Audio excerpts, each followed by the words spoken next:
welcome to my kitchen. Today we are making Cinco de Mayo style deviled eggs. Very easy to make, one of my absolute favorite recipes. Fun for around this time of year. Cinco de Mayo is right around the corner. You might be going to a party, maybe hosting a party, and what not a better appetizer to bring or to serve your guests. So let's get started. Very simple, not that many ingredients, so it doesn't take much time at all. What we're going to do is start with a little tip on hard boiling eggs. So the thing that takes the longest in this recipe is hard boiling the eggs. And there is an art to hard boiling eggs. What I have found to work for me is to take your eggs, put them in a big pot, place them on the burner, allow them to boil. Once they boil, turn that burner off, allow them to sit for an additional 12 to 15 minutes, then remove them from the heat. Place them under cold water. I even like to add ice often. The colder the water, even that ice, just allows the egg white to separate from the shell. So when you deshell them, they come out nice and clean. So once you have your hard-boiled eggs, which I already have here, and I like to keep the container because then the eggs just sit nicely and you can stuff your eggs without them rolling all over. So I already have my eggs hard-boiled in this container, but we're gonna get back to these in a second. So now, getting to our mix, starting with a whole avocado. I'm going to slice this avocado, and for those of you that do not know how to remove the flesh from an avocado, I'm going to show you. So you just simply cut your avocado like so, and you're going to take a sharp knife. You just hit that seed, move it around, and there you have your seed. Simple as that. But the key is that you do have to make sure that your avocado is ripe. And in order to find out if your avocado is ripe, what I like to do is before you purchase it, you just simply squeeze each side where the seeds are, and if your fingers go into the avocado and indent the avocado, you have a ripe avocado. So here you have your avocado.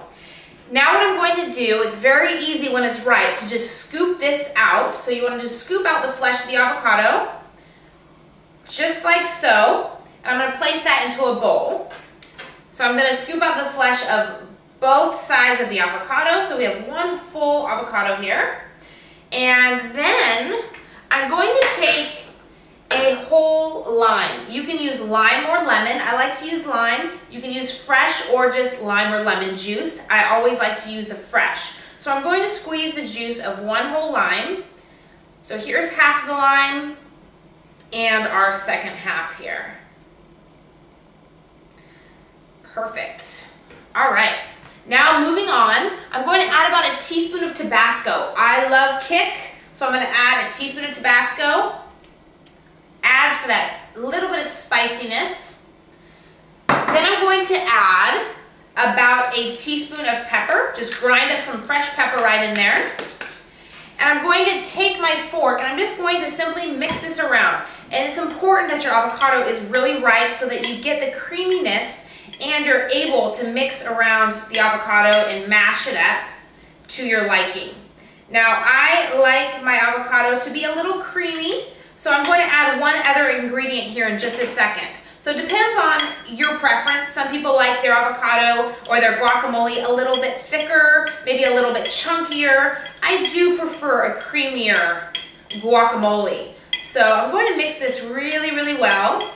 See how easy that is when you have a ripe avocado. It's the perfect way to get in your healthy fats. Also a creative way that we're doing the deviled eggs here. So it kind of is fun and different to bring to a party. All right, so here's our avocado mix, our guacamole. Now I'm not done yet. I said I like my guacamole creamy. So I'm going to add a tablespoon of fat-free cottage cheese. You can use cottage cheese or you can even use yogurt, Greek yogurt, but I'm going to use cottage cheese today. And once again, I'm going to get back to mixing around my guacamole. And just that tablespoon of cottage cheese, or if you use yogurt, adds for that extra creamy texture. So, okay, so here we have our guacamole. I'm going to put this aside. You saw how simple that was.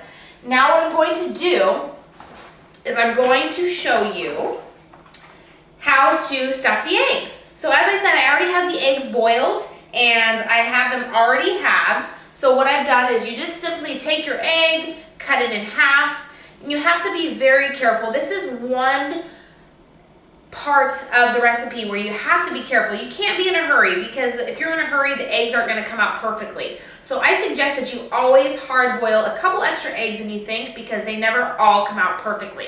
So you just have this just like so. And what I'm actually going to do is I'm going to take this one yolk and I'm going to add this one yolk to my guacamole. So I'm just adding one egg yolk. So out of all the eggs, I'm doing a dozen eggs, I'm just adding one egg yolk. It's just going to add for a little bit more creaminess, and also that egg yolk has so many benefits. A lot of people say, yes, of course, the cholesterol is held in the yolk of an egg, but there's so many vitamins and minerals in the yolk of the egg. So it's not a bad idea to add a whole egg to your recipes.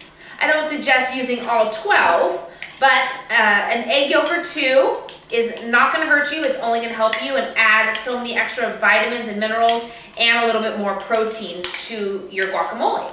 So I have the egg yolk added in there. These are good to go. So now I have my eggs halved, and I'm going to take a spoon. I'm actually going to use a smaller spoon because there's not very much space in these eggs. And I'm just going to take my spoon and I'm just going to fill these like so. And it's as simple as that. And I'm going to go through and I'm going to fill all of these egg halves. And we are going to have a dozen of our Cinco de Mayo deviled eggs. So here we go. I'm just going to keep filling these up until they're completely filled. Okay, so I've just filled the last egg white, and I've actually placed them in this little glass container. I love using these glass containers because you can just simply put the lid on, take it with you. And also, you have to be careful with deviled eggs. I don't know about you, but my deviled eggs tend to roll around if they're not nicely compact. So I found that something that's small like this will kind of keep them together and allow them, keep them from rolling around, especially if you're driving to a destination. They're not going to roll all around your car. So I have them in this nice glass container, but I have one final ingredient that I need to add just for the touch of flavor and a touch of color, and that is, of course, paprika. So I'm just going to sprinkle the paprika right on top. And there you have our Cinco de Mayo style deviled eggs. Absolutely beautiful to bring with you. And then, of course, you're definitely going to have some leftover guacamole. So again, I prepared this in a glass dish. So all I'm going to do is place the lid on it. You can keep it for yourself or bring this with you, maybe with a bag of some flax chips or a side of vegetables as a dip. And this just makes for a great appetizer. So happy Cinco de Mayo to everybody. Definitely give these a try, a very healthy appetizer to share with everybody.